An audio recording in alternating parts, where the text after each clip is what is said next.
안녕하세요. 바란예양교회 전재훈 목사입니다. 제가 여기에 교회를 개척한 지 11년이 지났습니다. 정말 오래됐지요. 강산이 한번 변할 시간이 되었습니다. 딱히 잘했다고 할 만한 게 없어요. 그저 잘 견뎌왔다라는 자조 섞인 위로만 좀 하고 있습니다. 무엇이 잘하는 것인지에 대해서는 아직도 확신이 없습니다. 하나님의 마음을 바르게 아는 것도 쉽지 않아요. 말씀을 바르게 이해하고 바르게 전하려고 노력하는 것만으로도 참 벅찹니다. 어떤 의미에선 목회자로서 참 부족한 사람이 저 아닌가 싶기도 합니다. 지나간 시간들을 돌이켜보면 제가 목회를 하는 것이 하나님을 위해서 하는 것이 아니라 하나님이 저를 사랑하셔서 목회를 할 수 있도록, 이렇게라도 살 수 있도록 이끌어 주시는 것 아닌가 싶은 생각이 들 때도 있지요. 바울도 그 목회를 하면서 여기저기 전도하고 선교하고 하면서 모두 다 성공했던 것은 아닙니다. 실패에 대한 경험이 있었죠. 아테네에서의 실패 경험이 바울로 하여금 침체 속에 고린도로 가게 했고, 또 고린도에서 교회를 세워놨더니 온갖 많은 문제를 야기하는, 말도 많고 탈도 많은 교회가 고린도 교회가 되기도 했지요. 어찌됐건 고린도 교회를 설립한 바울이 어떤 마음으로 그들에게 복음을 전했는지 고린도전서 2장 2절에 나오는 말씀을 중심으로 오늘 한번 말씀을 준비해 봤습니다. 샬롬, 하나님의 평강이 삶에 가득하시기를 기원드립니다. 제가 교회를 개척할 당시 저를 아끼는 분들의 여러 조언이 있었습니다. 교회가 부흥하기 위해서 알파 프로그램을 꾸준히 하라고 하신 분도 계셨고, 오는 성도들마다 안수하여 보내라는 말씀을 하신 분도 계셨죠. 특이한 조언으로는 착한 목사가 되려고 하지 말고 조금은 나쁜 목사가 되라는 조언도 있었습니다. 한국교회 성도들은 착한 목사보다 조금은 권위적이고 억압적인 나쁜 목사에게 끌린다면서 말이죠. 진짜로 그런가요? 어느 권사님은 병 고치는 사역을 중점적으로 하라고 하시더군요. 병든 사람 3명만 고쳐놓으면 교회는 자동적으로 부흥한다고 하면서 말이죠. 비슷하게는 귀신 3마리만 쫓으라는 조언도 들어봤습니다.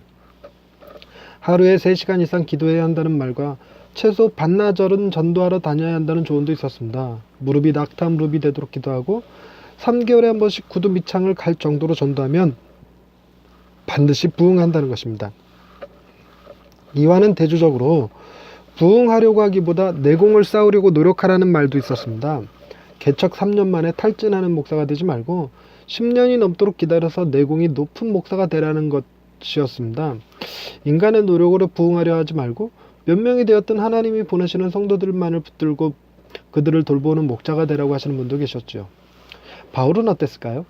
바울은 지혜의 도시 아테네에서의 실패를 교훈 삼아 고린도에 가서는 복음을 전할 때 말과 지혜의 아름다운 것으로 하지 않고 오직 십자가에 못 박히신 그리스도를 전하는 데에만 초점을 맞췄습니다. 고린도전서 2장 1절과 2절 말씀을 보겠습니다.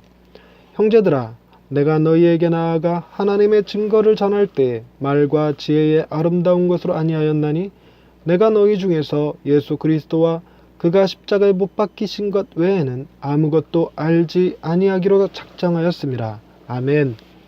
고린도는 아테네와 달리 지혜 있는 자들이 많지 않은 도시였고, 학문의 도시 아테네와는 대조적으로 무역의 도시이자 쾌락의 도시였던 탓에 말과 지혜로 복음을 전해도 알아들을 만한 사람이 많지 않았었습니다. 고린도전서 5장 10절에 보면 고린도 사람들이 어떤 사람들이었는지 짐작할 만한 말씀이 나옵니다. 이 말은 이 세상에 음행하는 자들이나 탐하는 자들이나 속여 빼앗는 자들이나 우상 숭배하는 자들을 도무지 사귀지 말라 하는 것이 아니니 만일 그러하려면 너희가 세상 밖으로 나가야 할 것이니라. 아멘.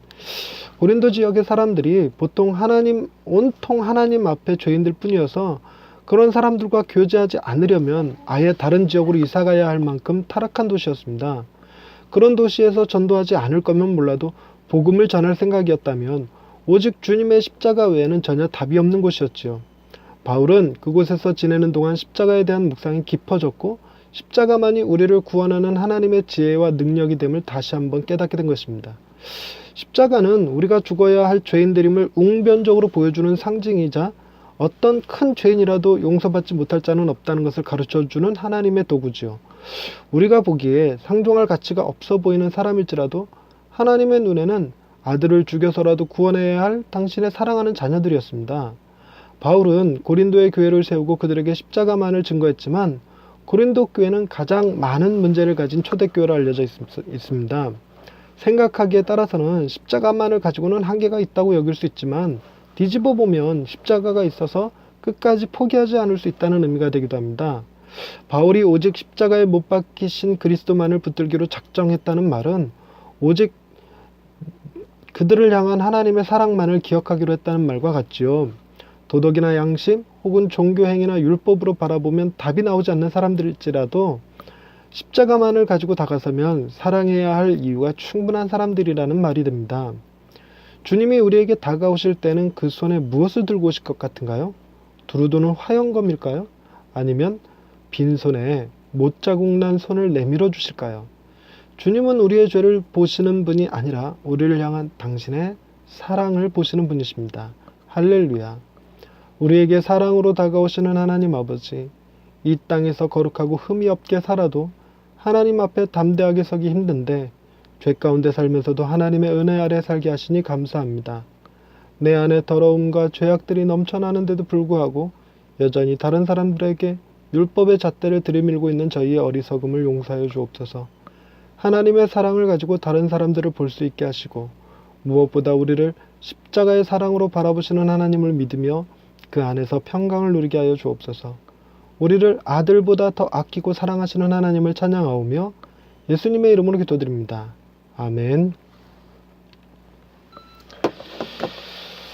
저도 바울처럼 오직 십자가만을 붙들고 목회를 했느냐? 그런 건 아닙니다. 바울에다 빗댈 수 있는 그런 사람도 아니고요. 그러나 정말 바울의 말씀대로 이 세상을 십자가 없이 바라보면 정말 종말이 가까이 왔구나라고 느낄 만큼 타락한 세상이지만 십자가를 중심에 놓고 보면 아, 이 세상은 하나님의 사랑하는 사람들이 많이 있구나 라는 것을 깨닫게 되기도 하지요. 무엇보다도 내 자신을 볼 때 하나님 앞에 게으른 목사다 그럴 수 있습니다. 사꾼이다 그럴 수 있습니다.